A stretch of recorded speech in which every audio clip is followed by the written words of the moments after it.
आप सभी का स्वागत है मेरे यूट्यूब चैनल में। आज हम लोग पहले दिन के दूसरे शिफ्ट के मैथ के क्वेश्चंस को सॉल्व करेंगे और उसे बेहतर अप्रोच से करने की कोशिश करेंगे। चलिए फिर आगे बढ़ते हैं, देखते हैं। आपका ये पहला सवाल जो है, ये फर्स्ट सवाल है कि इसमें ये आपको कह रहा है, देखिए इसमें पहले सवाल में ये कह रहा है कि x = √3 + √5 और y = √8 + √2 इनमें से कौन सा बड़ा है। या तो इस सवाल को करने के दो तरीके हैं। या तो पहला तरीका ये है कि इसमें से x =√3 की वैल्यू लिख लीजिए, अगर आपको पता है तो 732, और √5 की वैल्यू अगर यहाँ प्लस करके वो होता है आपका 2.236 हो जाता है। ठीक है, 236 होता है। अगर इसको आप जोड़ते हैं तो 6 2 8, 3 3 6, 7 2 9, 9 3 2 1 3, ठीक है, 3.968 आ रहा है। ठीक है, आपका इतना आएगा। वैसे ही y क्या करेंगे, तो एक चीज़ यहाँ से ध्यान दीजिए, y में √8 है तो इसको हम 2√2 लिख सकते हैं, बाहर की तरफ निकाल के 4। ठीक है, √2 बाहर निकल जाएगा, दोनों में से कॉमन। जैसे देखिए y = 2√2 + √2। अब यहाँ से अंडर रूट कॉमन लेंगे तो 2 + 1 = 3। ठीक है, तो 3√2 हो जाएगा, √2 हो जाएगा 3, और ये जो √2 का वैल्यू होता है 1.414 होता है। ठीक है, इतना होता है। अब इसको अगर हम मल्टीप्लाई कर दें इसमें 3, ठीक है, 3 चौके 12 के 2 हासिल 1, 3 एकम 3, 1 4 और 4 3 12, यानी कि 3.321 आ रहा है वैल्यू इसका। 3√2। देखिए गाइज, मैंने यहाँ पे थोड़ा सा गड़बड़ कर दिया, मैंने यहाँ से मल्टीप्लाई कर दिया, जबकि ऐसा नहीं होता है। जब आप मल्टीप्लाई करेंगे तो आप राइट साइड से करते, क्योंकि गुणे में 3 यहाँ होता है। तो 4 3 12 के 2 हासिल 1, 3 1 3 4, 4 3 12 के 2 हासिल 1, 3 1 4, 4.24, यानी कि यहाँ पे देख रहे हैं कि y जो होता है x से बड़ा है। ठीक है, y जब x से बड़ा हो गया, देखिए y > x हो गया, तो हम अपना ऑप्शन छाटेंगे कि किस में जो होता है y x से बड़ा है। तो हमारा एक ही ऑप्शन है जो कि ये है, जहाँ पे y x से बड़ा है। ठीक है, ये वाला। या तो एक ये मेथड आपका हो गया कि जिसमें आप इस सवाल को इस तरह से कर सकते हैं, या फिर दूसरा तरीका ये होता है कि सिंपल सा कर सकते हैं कि x = अगर आपको समथिंग दिया है, जैसे इतना दिया है, अब आपका इसका x² कर सकते हैं, तो a² + b² यानी कि 3 + 5 हो जाएगा, प्लस 2ab 2 √15 हो जाएगा। ऐसे ही y² आप करेंगे तो a² + b² 8 + 2 हो जाएगा, प्लस 2ab 8 दूनी के 16 √16। ठीक है, तो ये 8 2 10 हो गया, प्लस 4 दूनी के 8, ये क्योंकि ये 16 में से 4 बाहर आ जाएगा, 4 दूनी के 8, यानी कि ये 18 हो गया, और ये हो गया 8 + 2 √15, यानी कि कम, ये ऐसे ही कम हो गया। जिसका अगर वर्ग कम है तो उसका अंडर रूट जो होता है, घनमूल जो वर्गमूल होता है, वो भी कम ही होता है। तो हम यहाँ से भी निकाल सकते हैं कि y > x। इसके दो तरीके हो गए, आप देख सकते हैं। देखिए ये एक दूसरा सवाल है।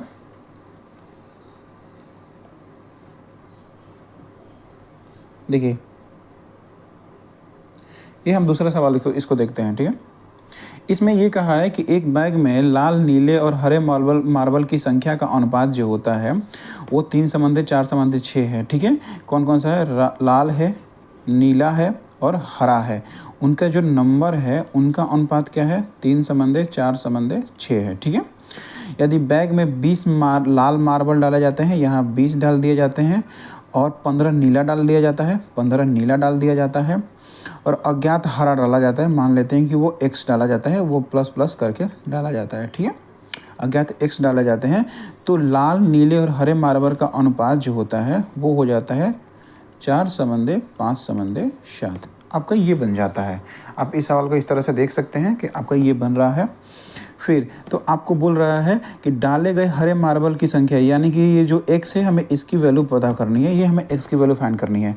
तो चलिए करते हैं, इसको बनाते हैं। देखिए पहले हम r और b लेते हैं, तो इसमें आप देखेंगे कि 3 और 4 के अनुपात में है। मान के चलो 3a और 4a। ठीक है, यहाँ पे इसमें जो होता है 20 जोड़ा गया, और इसमें जो होता है 15 जोड़ा जाता है, तो ये बन जाता है आपका 4:5 के अनुपात में। हमने 2 पहले लिया है। ठीक है, तो यानी कि ये हो जाएगा 3a + 20 बटा में, क्योंकि रेशियो में होता है 3a/4a, और इसमें 15 जोड़ रहे हैं, तो ये आपका बन रहा है 4/5 ये। ठीक है, अब इसको सॉल्व करेंगे।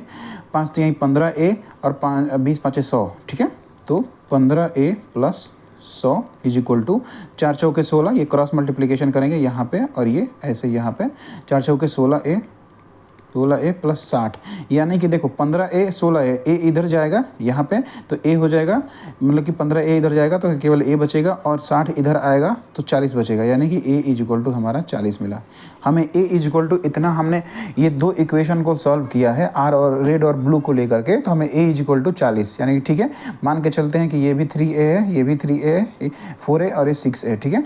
a इज इक्वल टू 40, तो चलिए हम फिर से देखते हैं।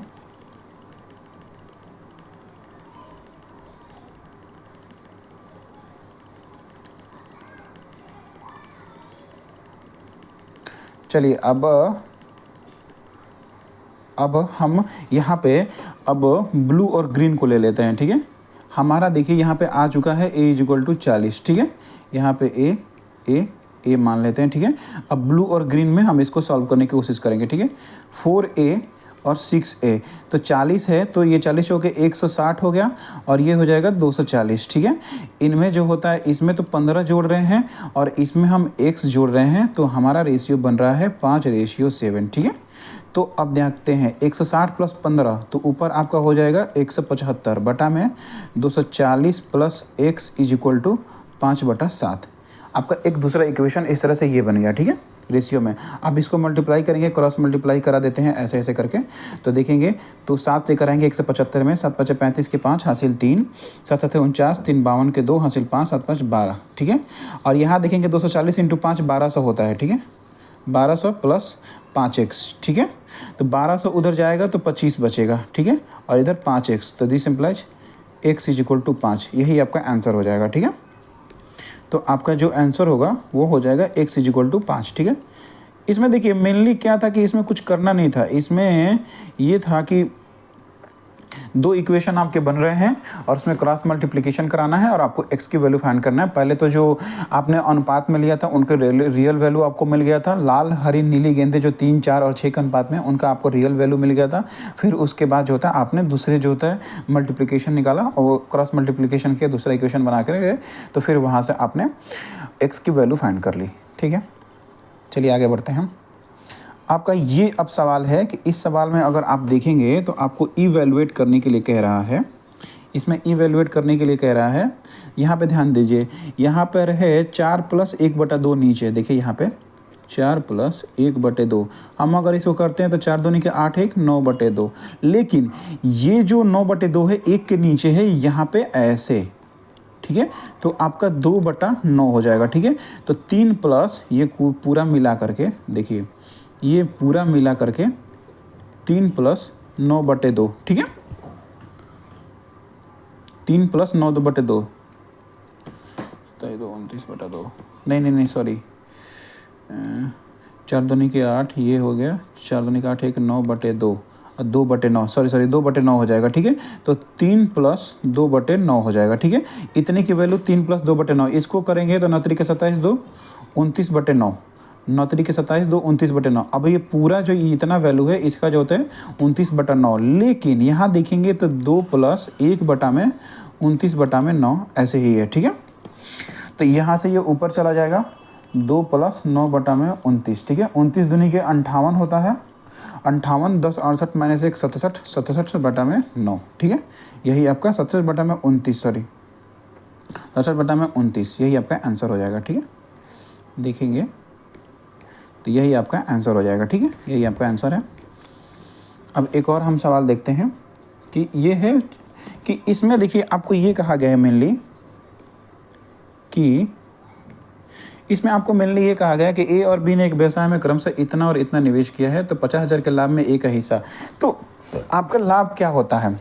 जो आपका लाभ होता है जो होता है निवेशित राशि होता है, ठीक है। राशि कितना निवेश किया है आपने और कितने समय के लिए किया है, इसका मल्टीप्लिकेशन होता है, ठीक है। यही आपका लाभ होता है। तो कुल लाभ जो होता है कुल निवेशित राशि और कुल समय होता है, ठीक है। अगर 2 लोगों ने किया है तो 2 लोगों का ऐसा जोड़ करके कुल लाभ, मान लीजिए समग्र लाभ 50,000 दिया है और 2 लोगों ने कितनी राशि कितने समय के लिए किया है, उन दोनों का जोड़ करके हम निकाल सकते हैं, ठीक है।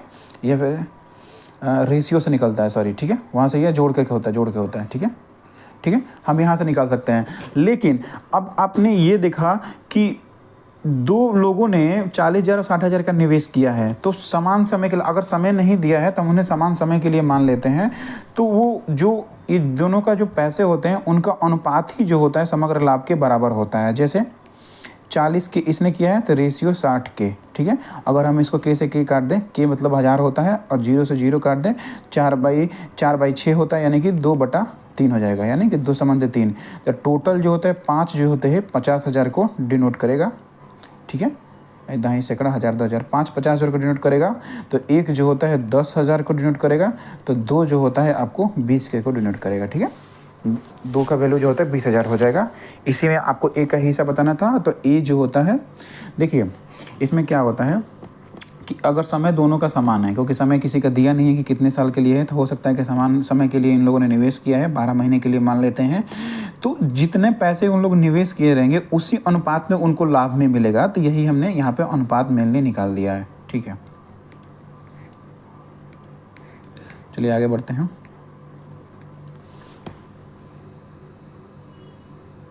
ठीक है, देखिए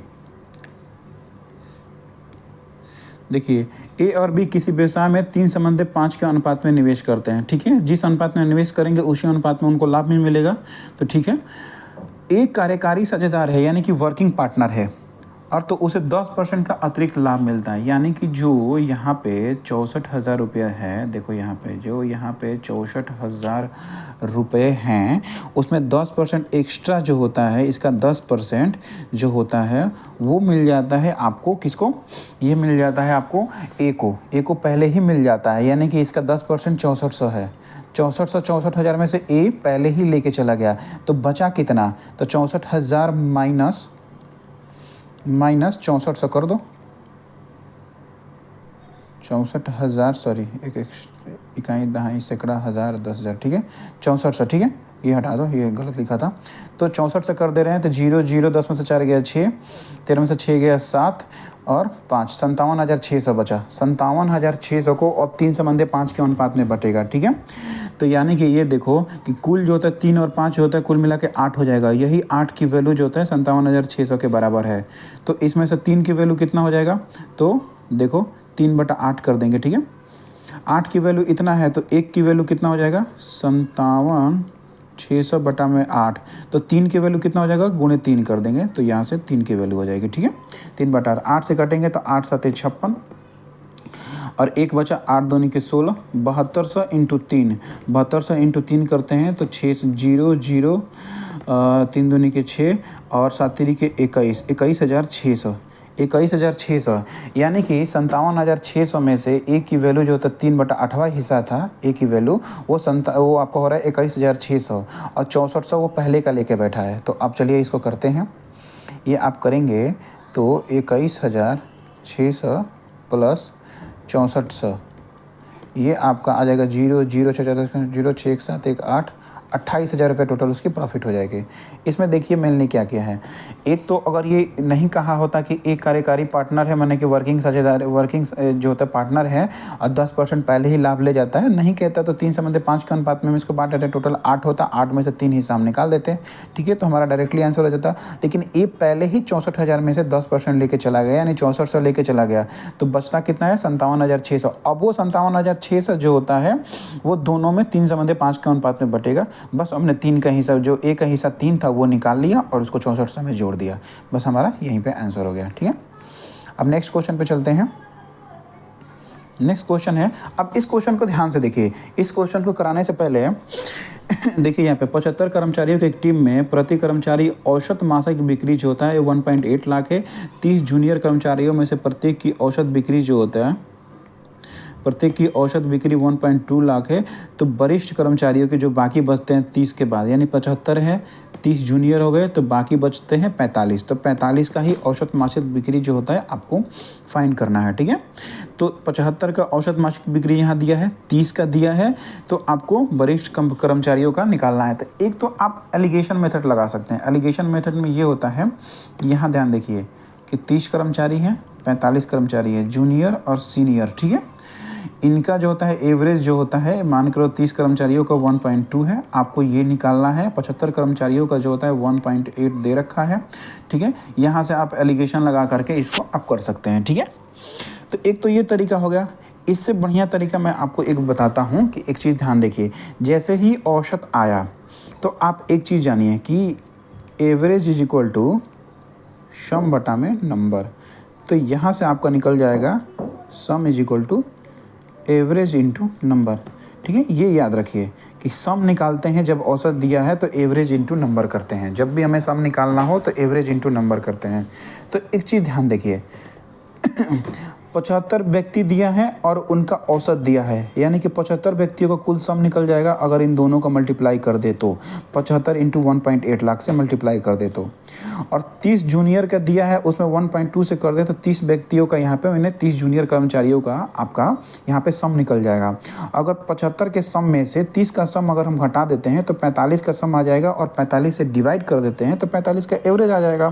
तो इसको बहुत सिंपल तरीके से मैं आपको लिख के दिखाता हूँ। देखिए 75 व्यक्ति है, ठीक है, 1.8 लाख के एवरेज है, इन दोनों का मल्टीप्लाई किया तो 75 का सम माइनस 30 जूनियर कर्मचारी हैं उसका एवरेज 1.2 लाख है, इन दोनों का मल्टीप्लाई किया 30 का सम, और इसमें से बड़े वाले में से घटा दिया तो ये 45 का सम आ चुका है। लेकिन हमें 45 व्यक्तियों को औसत मासिक बिक्री यानी कि एवरेज चाहिए, तो 45 से हमने यहाँ पे डिवाइड कर दिया। देखिए एक लाइन में हमारा सारा इक्वेशन यहाँ बन गया। अब फिर इसके बाद हम क्या करेंगे, देखेंगे कैसे कट रहा है। तो 15 से कटेगा, 15 3 45, 15 5 75, 15 दूनी के 30, ठीक है, आपका इतना कट गया। अब 3 से कटेगा, 3 से काटेंगे तो ये हो जाएगा 3 छके 18 और ये 3 चौके 12, देख रहे हैं। 5 इंटू 0.6 है तो यानी कि 6 5 30, तो अगला आएगा यहाँ पे 3, ठीक है, माइनस में 2 चौके 8, लेकिन एक पॉइंट लगा रहेगा तो 0.8, ठीक है। चूंकि ये लाख है तो वैसे ही मैंने छोड़ दिया लाख में, क्योंकि काट पीट के लाख में ही आएगा तो छोड़ दो। 3 में से 0.8 कटेगा तो 2.2 आएगा और ये आगे लाख हो जाएगा, ठीक है। लाख लिखने की ज़रूरत नहीं है, आप वहीं से काट सकते हैं, और ये आपका एक लाइन में आंसर निकल गया। इसमें हमने क्या किया, जब भी एवरेज का सवाल आएगा, इस तरह के सवाल आएंगे तो हम हमेशा उनको कोशिश करेंगे सम पर ले जाकर करके करने की, जो कि काफ़ी आसानी से हो जाएगा, वरना आपको एलिगेशन मेथड लगाना पड़ेगा। और उससे बेहतर ये है, अब हमें यहाँ पे ये चीज़ें ध्यान देना है कि अब इस सवाल को करते समय, इस तरह के सवाल को, कि 75 इंटू 1.8 लाख है, ठीक है, तो आपको 1.8 से वहीं तुरंत मल्टीप्लाई नहीं करना है, आपको इसी इक्वेशन के फॉर्म में लिखनी है और काट पीट के छोटा करने का कोशिश करना है, ताकि आपका जो सवाल है बहुत जल्दी सॉल्व हो सके, ठीक है। चलिए नेक्स्ट क्वेश्चन पे चलते हैं। नेक्स्ट क्वेश्चन है आपका, देखिए नेक्स्ट क्वेश्चन आपका ये कह रहा है कि पेट्रोल की कीमत में 5% की वृद्धि हुई। अब बढ़ोतरी से पहले 42 रुपये लीटर थी पेट्रोल, ठीक है, बढ़ोतरी से पहले कितने रुपये लीटर पेट्रोल थी, 42 रुपया, ठीक है, 82 रुपये सॉरी, और उसमें 5% का वृद्धि हो गया। तो हमें 5% ऐसे 5 इंटू 1 बटा में 100 करके नहीं निकालना है, हमें सिंपल सा ये करेंगे कि 82 का 10% कितना होता है, तो 8.2 होता है, तो उसका आधा कितना हो जाएगा, तो 4.1 हो जाएगा, यानी कि इसमें 82 रुपये में 4.1 रुपये की बढ़ोतरी हो गई, ठीक है। और एक आदमी हर महीने 3045 किमी की यात्रा करता है, कितने की यात्रा करता है, 3045 किमी की यात्रा करता है, और उसकी कार 15 किलोमीटर प्रति लीटर जाती है, ठीक है, यानी कि 82 रुपया, ठीक है, 1 लीटर 82 रुपये में ख़रीदता था तो 15 किलोमीटर जाता था, ठीक है। अब जो होता है उसी 15 किलोमीटर के जाने में 82 रुपये तो दे ही रहा है, 4.1 रुपये एक्स्ट्रा वो खर्च कर रहा है। पेट्रोल की कीमतों में बढ़ोतरी के कारण आदमी की यात्रा पर मासिक खर्च में कितनी वृद्धि हुई, कुल खर्च पूछ रहा है, मतलब कि एक्स्ट्रा कितना वो खर्च कर रहा है। एक चीज़ ध्यान दीजिए कि 82 रुपया में पहले वो 15 किमी जाता था, क्योंकि 15 रुपये प्रति लीटर था, और 1 लीटर 82 रुपये में था, ठीक है। अब क्या है कि अब तो प्लस 4.1 रुपये एक्स्ट्रा हो गया, यानी कि 86.1 रुपया हो गया, लेकिन फिर भी तो वो जा रहा है 15 किमी ही, ठीक है।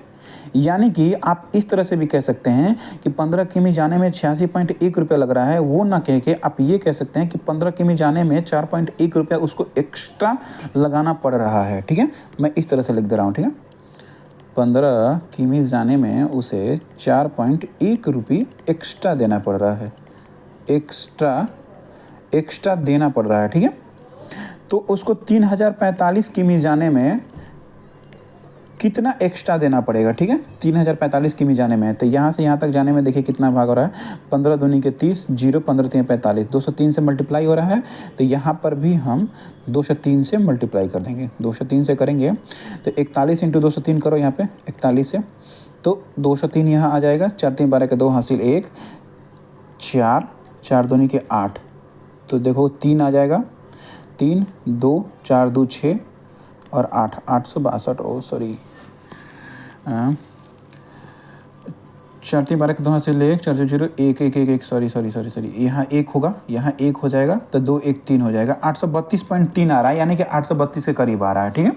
देखिए हमने इसमें क्या किया है कि 15 किमी जाने में पहले उसे 82 रुपये खर्च होते थे, अब चूंकि 5% की वृद्धि हो गई, यानी कि 4.1 रुपया उसे एक्स्ट्रा देना पड़ रहा है, यानी उसी 15 किमी को जाने में उसे 4.1 रुपये एक्स्ट्रा देना पड़ रहा है। तो 3045 किमी जाने में उसे कितना रुपये एक्स्ट्रा देना पड़ेगा, बस हमें इतना ही हमने निकाला है, बस हमारा आंसर निकल के आ गया, ठीक है। चलिए नेक्स्ट क्वेश्चन करते हैं। देखिए एक कंपनी ने 20 हाई एंड लैपटॉप कुछ मात्रा में स्टैंडर्ड डेस्कटॉप का ऑर्डर किया, यानी कि 20 हाई एंड लैपटॉप है और कुछ मात्रा में स्टैंडर्ड लैपटॉप का ऑर्डर दिया है, ठीक है। अब यहाँ पे लिखिए, यहाँ पे लैपटॉप है और ये डेस्कटॉप है, तो नंबर देखिए, पहले नंबर जो था पहले 20 था और ये x है, ठीक है। हाई एंड लैपटॉप की कीमत स्टैंडर्ड डेस्कटॉप से 5 गुना थी, ये प्राइस देखो, लैपटॉप की कीमत जो होता है डेस्कटॉप से 5 गुना है, ठीक है। एक गलती के कारण डिलीवरी में लैपटॉप और डेस्कटॉप की संख्या आपस में बदल गई है। ओहो, आप देखिए यहाँ पे लैपटॉप और डेस्कटॉप की संख्या बदल गई है, ये यहाँ x हो गया और ये यहाँ पे 20 हो गया, ठीक है, बदल के हो गया, ठीक है। और इससे कुल बिल जो होता है 80% बढ़ गया है, यानी कि जो पहले बिल आना चाहिए था कि नंबर 20 था और 5 के हिसाब से आप खरीद रहे थे, यानी कि पर पीस जो होता 5 रुपये का पड़ रहा था लैपटॉप का। तो आप यहाँ पे इक्वेशन बना कर देखते हैं, ठीक है। पहले लैपटॉप जो होता था 20 लैपटॉप आपको ख़रीदना था और पर पीस 5 के हिसाब से था, तो आपको 100 देना पड़ता था, और वही साथ में x लैपटॉप जो था 1 के हिसाब से x देना पड़ रहा था, कुल 100 प्लस x देना पड़ रहा था, ठीक है। पर अब उसे कितना देना पड़ रहा है, अब उसे देना पड़ रहा है x के हिसाब से 5 से कर दो तो 5x देना पड़ेगा, और 20 के हिसाब से 1 तो 20 देना पड़ेगा। 80% कीमत बढ़ गई है, यानी कि पहले 100 मान लेते हैं तो अब 180 हो जाएगा। काटेंगे यहाँ पे और 2 5 2 9, यानी कि 5/9 हो गया, ठीक है। ये इक्वेशन हमारे पास बन के आ गया, हमने रेशियो में इसको कर दिया। ये इक्वेशन पहले इतने के हिसाब से इसका प्राइस था, अब इतने के हिसाब से उसका प्राइस हो गया, इसीलिए 100 से 180 हो गया, कीमत बढ़ के इतना आ गया था, ठीक है। अब क्रॉस मल्टीप्लिकेशन कर देंगे, क्रॉस मल्टीप्लिकेशन करेंगे, यहाँ और यहाँ का क्रॉस मल्टीप्लिकेशन करेंगे, तो चलिए करते हैं। 9 से करेंगे तो 900 plus 9x is equal to, यहाँ करेंगे तो 25 प्लस 100, 25x प्लस 100, ठीक है। 25 देखिए 5 से 5/9, ठीक है, 0 2 5 10 2 9, ठीक है, 5 25x 20 25 100, ठीक है, ये हो गया, ठीक है।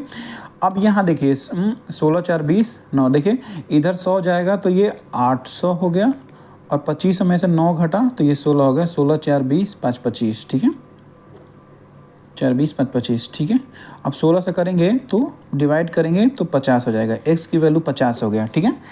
तो आपको इसमें ये बोला है कि मूल ऑर्डर में हाई एंड लैपटॉप और स्टैंडर्ड डेस्कटॉप का संख्या का अनुपात, हाई एंड लैपटॉप जो होता था वो देखिए यहाँ पे वो 20 था, और जो ये जो होता है अब x क्या था डेस्कटॉप का, यानी कि वो 50 वैल्यू आया है, यानी कि 2/5 इसका आंसर हो जाएगा, ठीक है। तो लैपटॉप और डेस्कटॉप का तो 2/5 आंसर हो जाएगा। इसमें हमने किया क्या है, देखिए पहले जब उसने संख्या में गड़बड़ी नहीं की थी तो 20 लैपटॉप जो था 5 के हिसाब से 100 के भाव था, और x लैपटॉप 1 के भाव से x था, तो 100 प्लस x रुपया टोटल उसका लग रहा था, ठीक है। और जब उसने गड़बड़ी कर दी उसने संख्या में, तो 5x नीचे हुआ प्लस 20, तो उसमें जो होता है उसका 80% बढ़ गया, यानी कि 100 से 180 हो गया, और वही रेशियो निकल के हमने यहाँ पर कर दिया, ठीक है। चलिए नेक्स्ट क्वेश्चन देखते हैं, ठीक है। इस क्वेश्चन को देखिए, ये क्वेश्चन देखिए थोड़ा सा, देखिए देखने में ये सवाल बहुत छोटा लग रहा है लेकिन ये बहुत लेंदी है, ठीक है। 8,000 रुपये पर 3 वर्ष 4 माह के लिए 12% वार्षिक दर से वार्षिक दर से वार्षिक संयोजित चक्रवृद्धि ब्याज निकालना है। तो इस तरह के सवालों को अगर आपको करना है तो या तो आप ऐसे कर सकते हैं कि देखिए कि आपका प्रिंसिपल दे रखा है, सॉरी कि देखिए या तो आप प्रिंसिपल दिख रखा है, पहले साल का सीआई, दूसरे साल का सीआई, तीसरे साल का सीआई और चौथे साल में 4 माह का ही सीआई। ठीक है, चौथे साल में 4 माह का ही, यानी कि 12 मंथ में, देखिए 12 मंथ में 12% है तो एक मंथ में कितना हो जाएगा 1%, तो 4 मंथ में कितना हो जाएगा 4%। ठीक है, 4%, ये 4% आप यहाँ पे लगा देंगे चौथे साल में। तो देखिए ये 8,000 है। ठीक है, 8,000 है। पहले साल अगर 12% इसका निकालते हैं तो 960। ठीक है, तो अगले साल भी 960 तो होगा ही होगा इसका, और इसका भी 12% यहाँ पे आपका जुटेगा। ठीक है, और ऐसे कर करके इन सब का करते करते आप यहाँ तक आएंगे जो कि बहुत लेंदी हो जाएगा।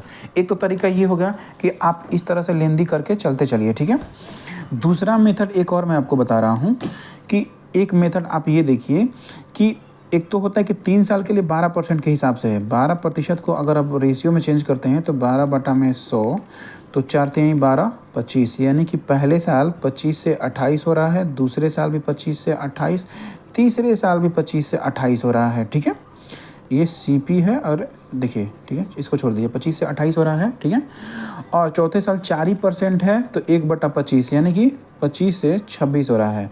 इनका पूरा गुणा करिए, इनका गुणा करिए, जो डिफरेंस जो होता है इसकी वैल्यू जो होता है यही आपका 8,000 दिया है, और जो इसका डिफरेंस आएगा और उसकी जो वैल्यू निकाल देंगे वही हमारा निकल जाएगा। तो ये भी एक लेंदी प्रोसेस है। तो इसमें जो होता है इस तरह के सवालों में आपको हमेशा जो होता है एक अप्रोक्सीमेशन मेथड लगाना पड़ता है कि वैल्यू कितना आ सकता है, वरना आपको इस तरह के सवाल को अगर बहुत टाइम कंज्यूमिंग होता है तो बी ऑनेस्ट, आपको थोड़ा स्किप करके आगे बढ़ जाइए, बाद में टाइम मिले तो आप इस तरह के सवालों को कर सकते हैं। या फिर आप एक अनदर मेथड देखना चाहते हैं तो वो सक्सेसिव मेथड है। इसको एक अप्रॉक्स वैल्यू निकालने के लिए, जो कि थोड़ा सा अगर आप थोड़ा सा भी टाइम लगता है लेकिन वो चीज़ें निकल के आ जाएंगी। जैसे देखिए पहले साल भी, देखिए मैं आपको दिखा रहा हूँ, जैसे देखिए पहला साल, दूसरा साल, तीसरा और चौथा साल 12%, 12%, 12%, लेकिन चौथे साल जो होता है मैंने अभी बताया था कि 4% ही लग रहा है। तो पहले इन दोनों में हम सक्सेसिव लगा देंगे। सक्सेसिव क्या होता है, A+B+AB/100 होता है, यही आपका सक्सेसिव होता है।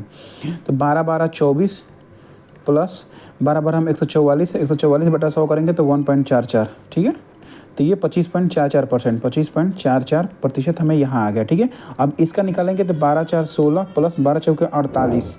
ठीक है, 48 जो होता है 0.48% हो जाएगा, और ये परसेंट ये भी है। ठीक है, तो 16.48%। ठीक है, अब इन दोनों में सक्सेसिव लगा देंगे। ठीक है, क्योंकि सबको तो इकट्ठे सक्सेसिव हमें करना है, तो हमें 0.44 और 0.48 की वैल्यू नहीं पता है, ये ज़्यादा है तो हम इन्हें छोड़ देते हैं। 25 और 16 में लगाएंगे। ठीक है, 25 और 16 में लगाएंगे तो 25 से 16 करेंगे तो 25 + 16 प्लस 25 × 16/100। ठीक है, 25 चौके 4 चौके। ठीक है, यहाँ पे 4 हो गया, 25 × 10 = 35, 45 41, 41 और 45 यानी कि 45%।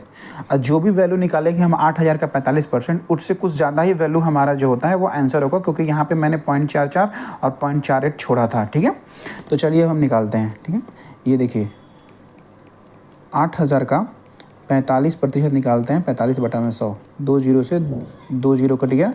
तो अब देखिए, अब गुणा करेंगे 80 × 45 तो 0 हो जाएगा, 8/40 के 0 हासिल 4 हो जाएगा, 8 चौके 32, 4 36, 3600, यानी कि आपकी वैल्यू जो होता है 45% का ही 3600 आ गया। ठीक है, लेकिन वैल्यू जो होता है उससे थोड़ी सी बड़ी होगी, लेकिन उतनी भी बड़ी नहीं होगी कि वो 4,000 से पार जा सके, ये आपका वैल्यू यही हो जाएगा। ठीक है, 3689। इस तरह से आप एक अप्रोक्सीमेट वैल्यू निकाल सकते हैं जो कि आपका सही आंसर देगा। ठीक है, ये जो होता है नज़दीक पहुंचने का एक तरीका है इसका।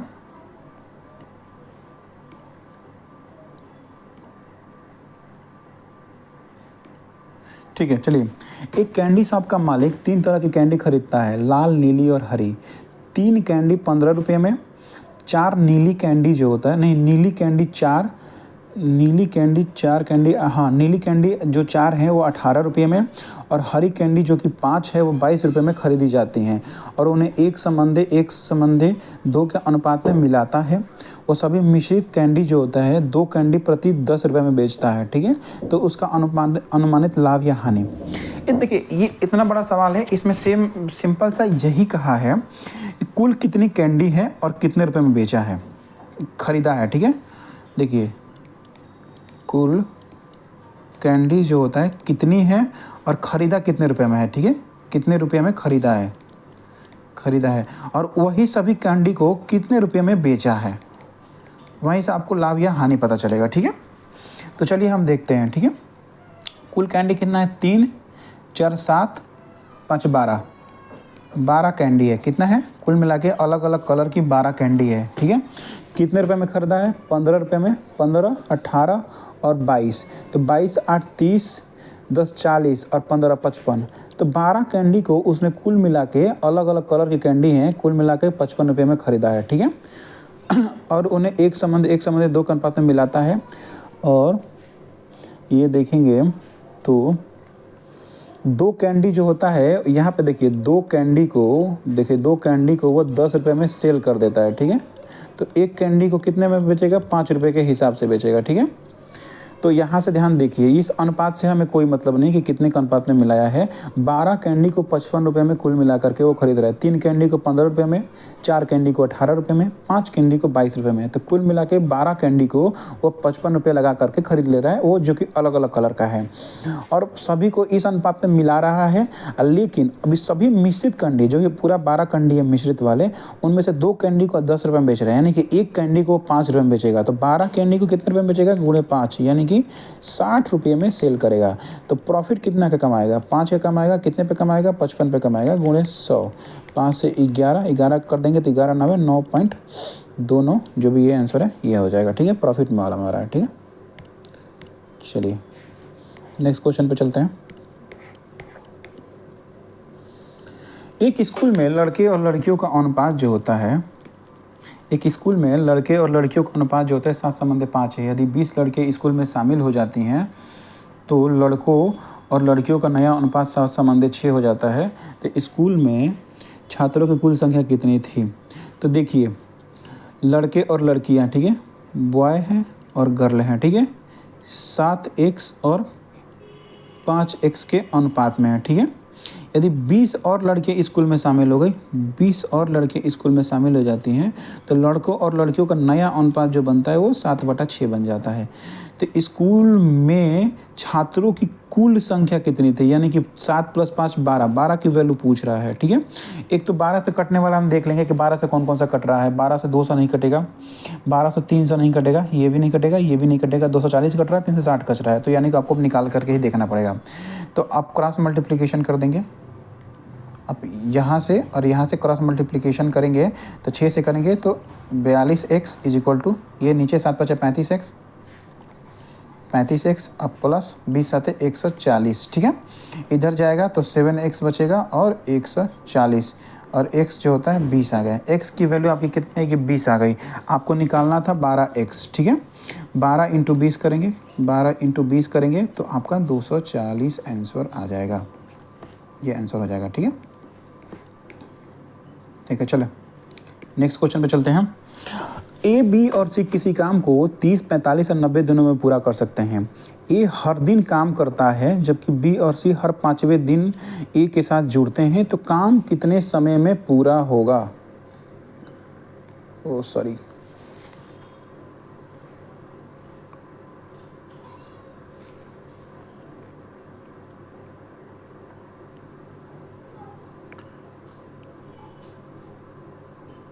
काम कितने समय में पूरा होगा।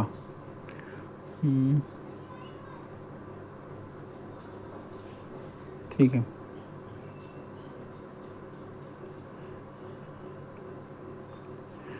ठीक है।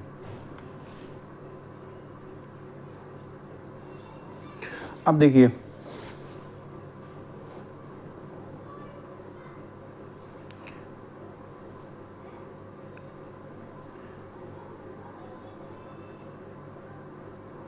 चलिए देखिए, ए बी सी जो होता है 30, 45 और 90 दिनों में पूरा कर सकते हैं। ए हर दिन काम करता है, जबकि बी और सी जो होता है 5वें दिन ए के साथ जुड़ते हैं, तो काम कितने समय में पूरा होगा। तो चलिए इस सवाल को हम लोग फिर से करते हैं, ठीक है।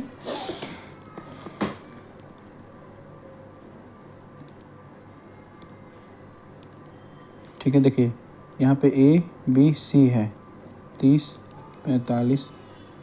45 और 90 दिनों में, ठीक है। ये करेंगे तो इनका एलसीएम देखिए, ए बी सी जो होता है इतने इतने दिनों में कर रहे हैं और इनका एलसीएम लेते हैं तो आपका टोटल वर्क निकल के आ जाता है। टोटल वर्क जो होता है 90 हो जाएगा। तो ये 3 यूनिट प्रति डे के हिसाब से काम करेगा, 2 यूनिट प्रति डे के हिसाब से और 1 यूनिट प्रति डे के हिसाब से काम करेगा। ये प्रत्येक दिन काम करता है, यानी कि ये पहला 4 दिन तक काम करेगा, 4 डे तक काम करेगा, तो वो 12 यूनिट तो काम कर देगा, ठीक है। अब 5वें दिन जो होता है नेक्स्ट अगला एक दिन और जोड़ देते हैं, उस दिन ये तीनों काम करेंगे एक साथ, 3 2 5 1 6, यानी कि 6 यूनिट काम होगा, ठीक है। कुल मिला के 5 डे में वो 18 यूनिट काम कर देंगे सब, ठीक है। तो 90 यूनिट तक जाना है तो कितना हो जाएगा, इंटू 5, तो यहाँ से इंटू 5 करेंगे तो 25 डे लग जाएगा इनका टोटल वर्क। इसमें कुछ नहीं था, 4 दिन ए अकेले काम करता है तो 12 यूनिट काम कर देगा। अब 5वें दिन तीनों काम कर रहे हैं। 5वें दिन तो उसने बी और सी को तो बोला है, लेकिन ए तो लगातार काम कर रहा है ना, तो ए तो 5वें दिन भी काम करेगा, तो कुल मिला के 6 यूनिट काम होगा 5वें दिन। तो कुल मिला करके 5 दिन में 18 यूनिट काम हो रहा है, तो ये हो गया, ठीक है। चलिए नेक्स्ट क्वेश्चन पे चलते हैं। देखिए अब हम लोग नेक्स्ट क्वेश्चन पे चलते हैं और 100 लीटर के घोल में एसिड और पानी का अनुपात जो होता है 3:2 है, ठीक है।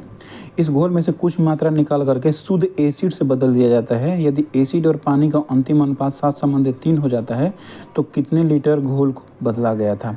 अब एक चीज़ यहाँ ध्यान देखिए, एसिड है और वाटर है, 3:2 के अनुपात में, कुल कितना है 100 लीटर है, ठीक है। इसमें से आपने कुछ मात्रा निकाल दिया, मान लीजिए कि x मात्रा निकला है, और वो कितने के अनुपात में निकलेगा, ये भी एसिड और वाटर ही है, ठीक है। वो भी 3:2 के अनुपात में ही निकलेगा। तो यहाँ पे बचेगा कितना, 100 - x ही बचेगा, ठीक है, एसिड और वाटर, और ये भी 3:2 के अनुपात में ही रहेगा, ठीक है, ठीक है। और लेकिन इसमें कहा कि यदि एसिड और पानी का अंतिम अनुपात 7:3 तब हो जाता है जब उसमें शुद्ध एसिड आप डाल देते हैं, ठीक है। जितना मात्रा आपने निकाला है उतना ही मात्रा एसिड को आपने डाल दिया तो वो हो जाता है, ठीक है। अनुपात जो होता है यहाँ पे डाल देंगे उतना ही मात्रा x को डाल देंगे, ठीक है। एसिड को इतना x निकाला, x को डाल देंगे तो 7:3 आपका 3 यहाँ पे अनुपात हो जा रहा है। तो कुल ये जो होता है यहाँ पर वैल्यू जो हो जाएगी वो 100 की वैल्यू हो जाएगी, ठीक है, 7 3 10, ठीक है। ये चीज़ देखेंगे तो 100 की वैल्यू हो जाएगी। यहाँ पर भी 100 की वैल्यू है ये, ठीक है। तो 3 2 5 है, 20 से करेंगे तो ये रियल वैल्यू जो होता है इसका, ये जो होता है ये 60 और ये 40 होगा, ठीक है, ओके। और यहाँ पर ये जो होता है 70 और 30 हो जाएगा, ठीक है। तो ये आपका 70 से 30 हो गया है, ठीक है। लेकिन यहाँ पे एक चीज़ देखिए, एसिड जो होता है पहले इतना था, लेकिन एसिड कुछ बढ़ गया है क्योंकि जितना पानी निकला था उतना ही पानी हमने यहाँ डाल दिया, ठीक है। ये 70 और 30 हुआ है यहाँ पर के जितना पानी और एसिड की मात्रा निकाला था कुछ साथ में, उसमें से उतना ही हमने एसिड डाल दिया। तो यानी कि आप एक चीज़ देखिए कि पानी की मात्रा तो यहाँ पर घट रही है, यहाँ का 40 था और यहाँ पर पे 30 हो गया है, ठीक है। इस चीज़ को मैं थोड़ा सा अच्छे से और से लिख दे रहा हूँ ताकि चीज़ों को अच्छे से समझ में आए, ठीक है। देखिए मैं इसको लिख रहा हूँ अच्छे से, देखिए एसिड है और वाटर है, ये है 3:2 के अनुपात में, यहाँ पे 100 लीटर था, ठीक है। और इसमें से आपने x लीटर पानी निकाल दिया है, ठीक है, x लीटर निकाल दिया, वो भी जो होता है आपका 3:2 के अनुपात में निकलेगा एसिड और वाटर, ठीक है। तो आपका यहाँ पे बचना चाहिए 100 - x, ठीक है। और एसिड और वाटर जो कि 3:2 के अनुपात में निकालते हैं तो भी निकलेगा उसी अनुपात में और बचेगा भी उसी अनुपात में। लेकिन बाद में जो फाइनल बन रहा है, यहाँ पे देखिए जो बाद में फाइनल बन रहा है वो 100 लीटर वो पूरा बन जा रहा है। वो इसलिए बन जा रहा है एसिड और वाटर का क्योंकि जो एसिड वाटर में से आपने जो जिस अनुपात में निकाला था उतना ही, मान लीजिए कि x के अनुपात में x निकाला था x लीटर, तो उतना ही आपने x एसिड डाल दिया, तो यहाँ पे 7:3 हो जा रहा है, ठीक है। तो ये भी पूरा 100 को रिप्रेजेंट करेगा और ये भी पूरा 100 को रिप्रेजेंट करेगा, देख रहे हो मैं बता रहा हूँ, ये भी पूरा 100 को और ये भी पूरा 100 को रिप्रेजेंट करेगा। तो ठीक है, तो मैं इसको एक जगह लिख रहा हूँ यहाँ पे, देखो एसिड और वाटर है, ठीक है, 3:2 के अनुपात में है, पूरा 100 हो गया। और यहाँ पे फाइनल बन रहा है 7:3 के अनुपात में एसिड और वाटर, ठीक है। तो यहाँ पर एक चीज़ ध्यान दो कि ये बन के हो जाएगा आपका, ये बन के हो जाएगा 60 और ये 40 और ये हो जाएगा 70 और 30, ठीक है। तो एसिड तो बढ़ रहा है क्योंकि हमने एसिड को ही मिलाया है x के मात्रा में, लेकिन वाटर घट रहा है। देखो यहाँ पे वाटर घट रहा है क्योंकि वाटर को मैंने ऐड नहीं किया है। तो वाटर कितना घट रहा है? 2, ठीक है, 10 घट रहा है। तो 2 की वैल्यू ही 10 घट रहा है, तो 1 की वैल्यू 5 घट रहा है, यानी कि 1 जो होता है 5 लीटर के बराबर हो जाएगा, ठीक है। यही वाटर की वैल्यू हो जाएगी यहाँ पे, ठीक है। तो 3 2 5, यानी कि कितना आपने जो होता है कितने लीटर पानी घोल को बदला गया है। जो घोल निकालने 1 लीटर वो 3:2 के अनुपात में ही निकला है, यानी कि कुल 5 जो होता है 5 से मल्टीप्लाई होगा तो 25 लीटर हो जाएगा इसका आंसर, ठीक है। इसमें सिंपल सा ये था कि एसिड तो बढ़ेगा क्योंकि 60 से 70 हो गया, क्योंकि हमने 1 लीटर जो घोल निकाला था, जो जिसमें वाटर और एसिड दोनों था, उतना ही एसिड हमने मिला दिया। लेकिन वाटर को हमने नहीं मिलाया तो वाटर चेंज हुआ है, वाटर 40 से 30 हुआ है, तो यानी कि 10 लीटर वाटर जो होता है कम हो गया है। और वो 2 की वैल्यू है, ठीक है, 2 यूनिट की वैल्यू जो होता है 10 लीटर कम हुआ है, तो 1 की वैल्यू जो होता है 5 लीटर हो जाएगा। और जब 1 की वैल्यू 5 हो जाएगा तो पूरा जो होता है हम जो 1 लीटर निकाले हैं वो भी 3:2 के अनुपात में निकला है। तो वो जो होता है आपका जो होता है वो, जैसे कि ये जो 10 लीटर निकला है, आप एक चीज़ ध्यान से देखिए, यहाँ पे हमने 10 लीटर यहाँ से निकाल दिया, तो हमने 10 लीटर वाटर निकला है, ये किस में निकला है? एसिड और वाटर जो होता है 1 लीटर हमने यहाँ से निकाला था, जो 1 लीटर निकाला था 3:2 के अनुपात में, तो ये वाटर की ही वैल्यू है जो इतना है, ठीक है। यानी कि 3:2 के अनुपात में 2 की वैल्यू 10 लीटर वाटर निकला है, तो 10 लीटर यहाँ वाटर निकला है, तो 15 लीटर यहाँ पे पानी निकलेगा, क्योंकि जब 2 की वैल्यू 10 है तो 5 लीटर पानी निकलेगा, ठीक है, एसिड निकलेगा, सॉरी, और 10 लीटर जो होता है वाटर निकलेगा। तो 2 की वैल्यू 10 है और इसका 15 आ गया, कुल मिला के 25 ऐसे भी यहाँ से भी निकल जाएगा, ठीक है। होप आप समझ गए होंगे इसको, ठीक है। अगला सवाल करते हैं। 2 श्रमिकों P और Q की कार्य क्षमता का अनुपात 5:2 है, ठीक है। P एक परियोजना को 12 दिनों में पूरा कर सकता है। तो देखो टोटल वर्क कितना होता है, ये ध्यान दो, एफिशिएंसी होता है इनटू टाइम होता है, ठीक है, ठीक है। तो P जो होता है, P की एफिशिएंसी कितना है? 5 है, ठीक है, और टाइम कितना ले रहा है? 12 डे ले रहा है। तो टोटल वर्क कितना हो जाएगा? टोटल वर्क जो होता है वो 60 हो जाएगा, ठीक है। P जो होता है 12 दिन में काम कर रहा है 5 की एफिशिएंसी के साथ, यानी कि टोटल वर्क 60 करेगा। और इसी टोटल वर्क 60 को जो होता है, जो Q है वो जो होता है 2 की एफिशिएंसी से 30 दिनों में करेगा, ठीक है। टाइम निकालना है तो टोटल वर्क बटा में एफिशिएंसी, ठीक है, टोटल वर्क बटा में एफिशिएंसी, ठीक है, ये आपका Q का हो जाएगा, ठीक है। 30/30। एक बार फिर से मैं आपको ये अच्छे से समझा दे रहा हूँ। देखो यहाँ पे आप देखोगे तो मैं लिख दे रहा हूँ total work is equal to efficiency into time होता है, ठीक है। तो अगर टाइम निकालना हो तो टोटल वर्क बटा में एफिशिएंसी, ठीक है। तो हमने टोटल वर्क जो होता है P से निकाल दिया। P का है 1 दिन का एफिशिएंसी 5 है और 12 दिनों तो काम कर रहा है, तो टोटल वर्क जो होता है 60 यूनिट हो जाएगा, ठीक है, 60 यूनिट काम हो जाएगा। और हमें Q का टाइम निकालना है, Q का टाइम निकालना है तो टोटल वर्क तो दोनों का समान ही होगा, जो दोनों करेंगे 60 यूनिट, और Q की एफिशिएंसी अगर हमारे पास रहती है तो हो जाएगा। तो एफिशिएंसी हमारे पास 2 दिया है, तो 60/2 करते हैं तो 30 डे निकल करके हमारा आंसर आ जाएगा, ठीक है। चलिए नेक्स्ट क्वेश्चन की तरफ चलते हैं। देखिए इसमें कह रहा है कि एक कार एक वृत्ताकार ट्रैक पर बिंदु P से चलना शुरू करती है। एक हमने यहाँ पे वृत्ताकार ट्रैक बनाया और बिंदु P से चलना शुरू करती है। एक SUV बिंदु Q से चलना शुरू करती है जो गति की दिशा में P से 600 मीटर आगे है। मान के चलो कि वो कहीं यहाँ पे है, उसको मान लेते हैं कि ये है आपका Q, ठीक है, और ये 600 मीटर आगे है Q, ठीक है। अब गति की दिशा में है, दोनों चल रहे हैं, ठीक है। चलिए, कार की गति 15 मीटर प्रति सेकंड है। ये जो कार है ये 15 मीटर प्रति सेकंड की स्पीड से चल रही है, और SUV की गति जो होता है 10 मीटर प्रति सेकंड की गति से चल रही है। ट्रैक की परिधि जो होता है 1.5 किमी है। 1.5 किमी को मीटर में जनरेट करके, क्योंकि सब मीटर में है, तो 1500 मीटर हो जाएगा, ठीक है। इसका पूरा एक राउंड जब ये लगा रहे हो तो ये 1500 मीटर है। तो जब कार पहली बार एसयूवी से आगे निकलेगी, क्योंकि कार की स्पीड ज़्यादा है, ये भी यहाँ से ऐसे ऐसे ऐसे करके करके चलेगा, कुछ यहाँ तक पहुँचेगा, तो कार जो होता है, कार की स्पीड ज़्यादा है, उसको जा करके यहाँ पकड़ लेगा। एक बात करें एग्जाम्पल के तौर पर कि यहाँ पकड़ लिया, ठीक है। तो जब पहली बार उसे आगे निकलेगी तो उसने कितनी दूरी तय कर दी होगी, कार ने कितना दूरी तय किया होगा। ये देखिए दोनों एक ही दिशा में भाग रहे हैं, ठीक है। ये 15 की स्पीड से और ये 10 की स्पीड से, यानी कि अब 1 सेकेंड में ये 15 मीटर जा रहा है, 15 मीटर प्रति सेकेंड है, और 1 सेकेंड में क्यू 10 मीटर जा रहा है। तो दोनों का डिफरेंस क्या होगा, 1 सेकेंड में पी 5 ही मीटर तो एक्स्ट्रा भागेगा ना। क्यों? क्योंकि ये 10 मीटर तो यहाँ तक जाएगा, तब तक ये 15 मीटर भाग के यहाँ आ जाएगा, यानी कि 5 मीटर वो 1 सेकेंड में एक्स्ट्रा चल दिया है, ठीक है। तो इस 600 मीटर की दूरी को तय करने में 1 सेकेंड में, क्योंकि दोनों समान दिशा में जा रहे हैं, तो 1 सेकेंड में 5 मीटर जो होता है वो एक्स्ट्रा चल रहा है। कौन चल रहा है? पी चल रहा है, ठीक है, पी चल रहा है। तो एक बात बताइए, 600 मीटर कितने सेकेंड में चलेगा एक्स्ट्रा, मैंने कुछ दूरी को कवर करेगा?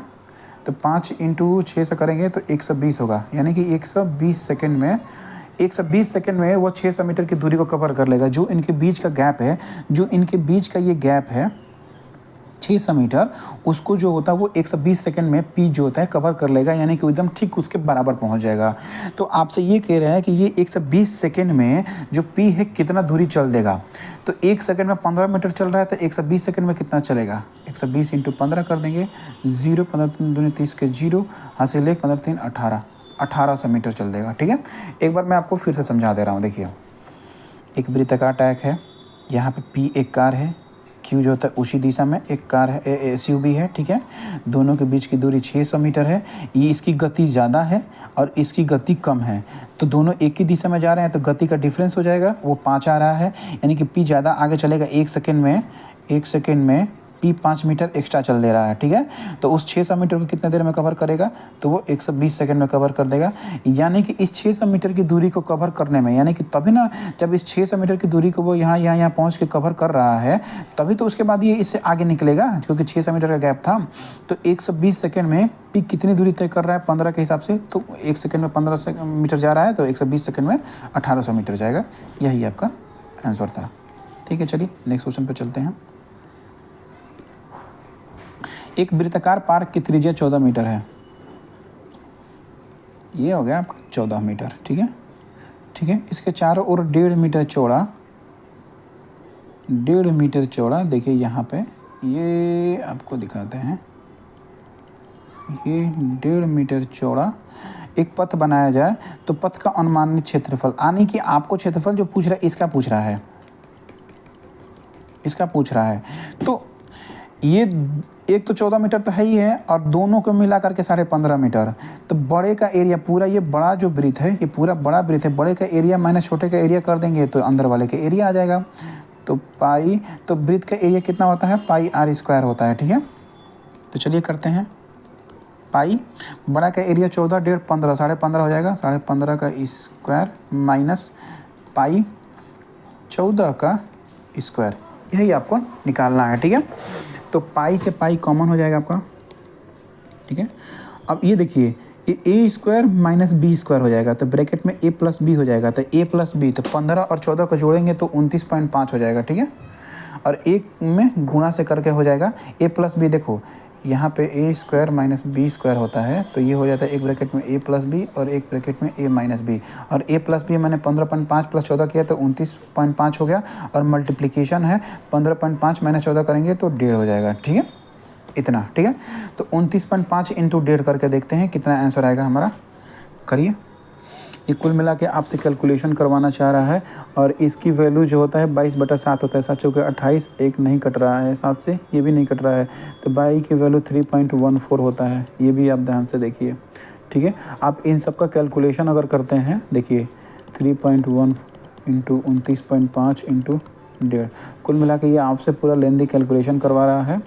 अब ये कैलकुलेशन करते हैं, 25 चौके 100, यानी कि 0, यानी कि ये कट जाएगा, यानी कि पॉइंट वगैरह हट जाएंगे, ठीक है। 29 और 1.5, ठीक है, 29 × 87, 1.5, 139, ठीक है। अब इसको कैलकुलेशन करेंगे तो आपको आंसर आ जाएगा, वरना आपको करना ही पड़ेगा, कोई ऑप्शंस नहीं है, ठीक है। देखिए एक नेक्स्ट क्वेश्चन है यहाँ पे कि 5/5 पाई 5/4 रेडियन कितना डिग्री होता है, ठीक है। तो आपको ये पता चलना चाहिए कि पाई रेडियन बराबर 180 डिग्री, ठीक है। तो पाई रेडियन की वैल्यू हम 180 डिग्री रख देंगे, तो 5/4 इंटू 180 डिग्री, 4 से करेंगे, 4 चौके 16, 2 4 5 20, 5 इंटू 45 करेंगे तो 50 25 के 5 हासिल 2, 5 के 20 2 22, 225 हमारा आ रहा है डिग्री में। एक रेखा है y इक्वल टू -x+4 21 बिंदु से होकर गुजरेगी। तो उस बिंदु से होकर कोई भी रेखा उस बिंदु से होकर गुजरती है एक्स वाई वो उस पॉइंट से जो उसको सेटिस्फाई करते हैं, यानी उस इक्वेशन को आपस में बराबर कर देते हैं। Left hand side is equal to right hand side आपस में बराबर कर देते हैं। तो चलिए करके देखते हैं। y is equal to -x+4, ठीक है। अब इस ऑप्शन में से रख करके देखते चलेंगे। चलिए हमने ये तो पहला आंसर यहाँ दिखा रहा है, लेकिन हम रख के दूसरा देखते हैं, ठीक है। 5 और 4 रख के देखते हैं। तो ध्यान देना कि ये x है और ये y है, तो हम 4 इज इक्वल टू -5+4, तो यहाँ तो -x, 4 इज इक्वल टू -1 नहीं होगा, ठीक है, नहीं होगा, ठीक है। अब 1 और 2 रख कर देखते हैं, तो 2 इज इक्वल टू -1+4, ये तो 3 हो जाएगा, 2 इज इक्वल टू 3 नहीं, गलत हो जाएगा, ठीक है, ठीक है। अब 3 6 रख के देखेंगे तो 6 -3+4, ये तो 1 होगा, ये भी गलत नहीं होगा, तो ये आप रखेंगे 2 2, तो आपका वैल्यू सेटिस्फाई कर जाएगा, ठीक है, ठीक है। नेक्स्ट क्वेश्चन पे चलते हैं। 5 सेंटीमीटर त्रिज्या वाले एक वृत्त में 10 सेंटीमीटर चाप लंबाई वाले एक त्रिज्य खंड का केंद्रीय कोण क्या होगा, ठीक है। देखिए आपको इसमें क्या कहा है, आप इस सवाल को थोड़ा ठीक से देखिए, थोड़ा जूम आउट कर दे रहा हूँ। देखिए 5 सेंटीमीटर त्रिज्या वाले वृत्त में 10 सेंटीमीटर चाप लंबाई वाले एक त्रिज्य खंड का केंद्रीय कोण, तो एंगल की वैल्यू जो होता है वो होता है आर्क बटा में रेडियस। कितना होता है एंगल जो होता है आर्क बटा में रेडियस, और इसकी वैल्यू जो होती है वो रेडियन में होता है, जिसे सी से डिनोट करते हैं, ठीक है, वैल्यू रेडियन में होता है। तो त्रिज्य खंड का जो केंद्रीय कोण है, सेंट्रल एंगल जो होता है वो आर्क बटा में रेडियस होता है। तो आर्क कितना दिया है 10 सेंटीमीटर दिया है और रेडियस 5 दिया है, तो 2 रेडियन हो जाएगा, ठीक है, 2 रेडियन वैल्यू हो जाएगा।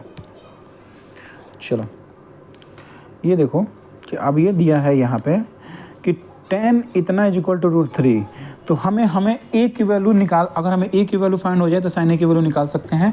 तो √3 किसका होता है tan में, तो tan 90 minus a is equal to tan 60 degree, ठीक है। तो tan से tan हट जाएगा, 90 minus a is equal to 60 degree, a is equal to 30 degree, और sin 30 डिग्री की वैल्यू कितना हो जाएगा, डिग्री जो होता है 1/2, ठीक है। चलो अब ये सवाल है x इज इक्वल टू √7 है, तो x + 1/x, तो चलिए √7 + 1/√7 ये करेंगे इसको, तो साथ साथ नहीं अंडर नोट करके 7 + 1/√7, यहाँ से अगर हम एलसीएम से वो करते हैं तो 8/√7, ठीक है। और फिर से हम नीचे से अंडर रूट हटाते हैं तो 8√7/7 हो जाएगा, यही आपका आंसर हो जाएगा, ठीक है। रेशनलाइजेशन कर दिया, परमेयीकरण। 2 त्रिभुज समरूप हैं, देखिए 2 त्रिभुज समरूप है जिनकी भुजाओं का अनुपात इतना है तो उनके क्षेत्रफलों का अनुपात इसे, तो देखिए इसमें क्या होता है कि इस तरह के सवालों में कि जब भी दो ट्रायंगल सिमिलर दे दिया, अगर उनके एरिया का अनुपात दे दिया है, मान के चलो कि एरिया का अनुपात दे दिया है एक एग्जाम्पल के तौर पर, तो जो उनके साइडों का अनुपात होगा ना, वो इनके साइडों का अनुपात जो होगा ना, इन एरियाओं के अनुपातों के वर्गमूल के बराबर हो जाएगा, ठीक है। अगर यही ठीक उल्टा साइड का अनुपात दिया है तो और आपसे एरिया का अनुपात पूछा है, तो इनके वर्ग के बराबर होगा, अंडर रूट के बराबर नहीं, साइड के वर्ग के बराबर हो जाएगा, ठीक है।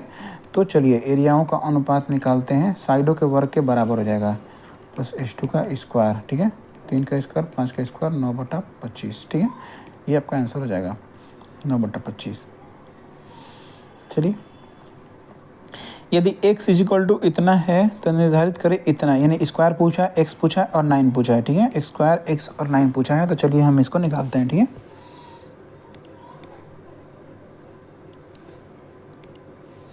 चलिए इसको निकालते हैं। पहले अगर हम इसके अंदर ही अंदर रेशनलाइजेशन करते हैं, क्योंकि देखिए अंडर रूट के अंदर पहले अंडर रूट को हम छोड़ देते हैं, इसको पहले हम रखते हैं कि देखिए 2 प्लस रूट 3 और 2 माइनस रूट 3, नीचे रूट 3 है तो अगर हम रेशनलाइजेशन कर देते हैं तो 2 प्लस, देखिए 2 प्लस रूट 3 और 2 प्लस रूट 3, जो साइन होता है उसको चेंज करके ही करते हैं ताकि हमारा हो जाए।